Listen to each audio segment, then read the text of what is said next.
in the history of the development of bioweapons going back to Project Code in South Africa. So what we're seeing, I would say this, we're seeing two levels. We're seeing what everybody sees.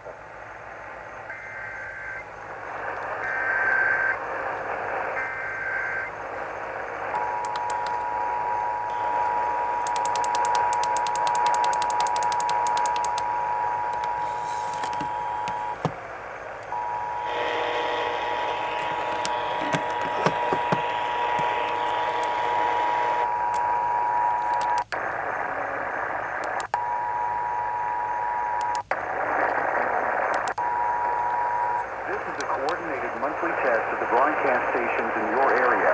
Equipment that can quickly warn you during emergencies is being tested.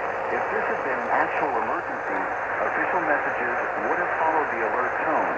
This concludes this test of the emergency alert system.